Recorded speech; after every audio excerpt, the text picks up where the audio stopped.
ചേച്ചി ആൾക്ക് അവിടെ പൊക്കാം, അവിടെ പൊക്കിയാ വെള്ളം കയറിയില്ല. ഇത് ഈ മെറ്റൽ ഇവിടെ ഇട്ടിട്ട് പൊക്കേണ്ട കാര്യമുണ്ട്. ഇത് റോഡിന്റെ ഒപ്പത്തിനെ വെച്ചേക്കണ. റോഡിനൊപ്പം വീടിന്റെ മുൻവശം എന്ന് പറഞ്ഞാൽ അവിടെ വരെയുള്ളൂ. റോഡിലേക്ക് ഞാൻ ഒരു ഇഞ്ച് കയറിയിട്ടില്ല. എന്റെ വീടിന്റെ റോഡിൽ കയറിയില്ല. ഞാനിത് പണ്ടേ നിങ്ങൾക്ക് ഞാൻ പണ്ടേ ഇവിടെ ഒരു സാധനം ഇടാറില്ലേ, അതിപ്പോ ഹൈറ്റ് കൂട്ടിയെന്നുള്ളൂ.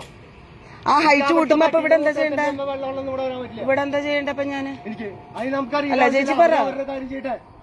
അതെന്താ ചെയ്യണ്ടേ പറ. വെള്ളം അങ്ങോട്ട് റോഡില് വെള്ളത്തിന്റെ സ്വാഭാവികമായിട്ടുള്ള പോക്ക് തടയാൻ പറ്റില്ല. ഇത് വെള്ളത്തിന്റെ പോക്കൊന്നല്ല. നിങ്ങളോട് സംസാരിച്ചിട്ടില്ല, ഞാനിവിടെ മെമ്പറുടെ അടുത്ത് സംസാരിച്ചു. വരുന്ന വെള്ളം ഞാൻ തടഞ്ഞേക്കണത്. ഇവരുടെ വീട്ടിലേക്ക് പോകാനുള്ള വെള്ളം തടഞ്ഞേക്കണേ ഇവര്. അപ്പൊ അല്ല, അത് അവിടെ തടയാ.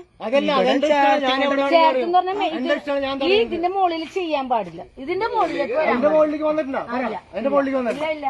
അല്ല, ഇവിടെ ഗ്യാപ്പ് വരണ്ടേ? അപ്പൊ ഇവിടെ ഒരു ഗ്യാപ്പും വരണമെന്നില്ല. ചേർത്ത് ചെയ്യാം. അപ്പൊ ഞാൻ ഇനി ഇവിടെ എന്താ ചെയ്യേണ്ടത്? എന്തെങ്കിലും മോളും പൊക്കിക്കോന്നേ. അല്ല ഇപ്പൊ എന്താ ചെയ്യേണ്ടത്? ഇതിൽ കൂടുതൽ നമുക്കൊന്നും പറയാൻ, ഇതിൽ കൂടുതലൊന്നും നിങ്ങൾക്ക് പറയാനില്ലല്ലോ ഇനി. ഇല്ല, ശരിയല്ലേ? ശരിയായി. കാരണം അവനോന്റെ പ്രോപ്പർട്ടി അവനോന്റെ ഉത്തരവാദിത്തം. കാരണം ഈ വെള്ളം മുഴുവൻ കെട്ടി നിൽക്കുന്നത് ഇവിടെയാണ്. നിങ്ങളത് മനസ്സിലാക്കുക. ആ മതിലിനാണ് ദോഷം. ഈ ഇടിഞ്ഞു കഴിഞ്ഞാൽ ഞാൻ കേട്ടാൻ പോണില്ല. അവിടെ ഇടിഞ്ഞു കഴിഞ്ഞാൽ അവര് ക്ലീനാക്കേണ്ടി വരും, അത്രേ ഉള്ളൂ. ഇത് മതിലിടിഞ്ഞാ ഒരു സാധനം ഞാൻ ചെയ്യില്ല, ഒന്നും ചെയ്യില്ല. അത് ഞങ്ങളെ പ്രശ്നമല്ല. ഞാൻ മേടിച്ച 3 കൊല്ലമല്ല. ഞാൻ ഒന്ന് പ്ലാസ്റ്റിക് ഷീറ്റ് കെട്ടും ഞാനവിടെ. അത് പൊളി സൗകര്യമില്ല.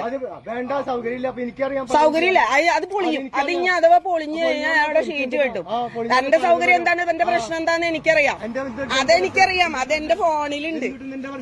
എന്ത് പ്രശ്നം? നീ രാത്രി കാലങ്ങളിൽ തോണ്ടാൻ വന്നപ്പോ ഞാനതിന് നിന്ന് തന്നില്ല. ഇതിനകത്ത് കിടപ്പുണ്ട് സണ്ണി, ഇതിനകത്ത് കിടപ്പുണ്ട് സണ്ണി. കംപ്ലീറ്റ് മെസ്സേജ് ഇവിടെ കിടപ്പുണ്ട്. നാട്ടുകാർ മുഴുവൻ അറിയണം. ഇഷ്ടമല്ല തോണ്ടാനും പിച്ചാനും വന്നിട്ട് ഞാൻ നിന്ന്.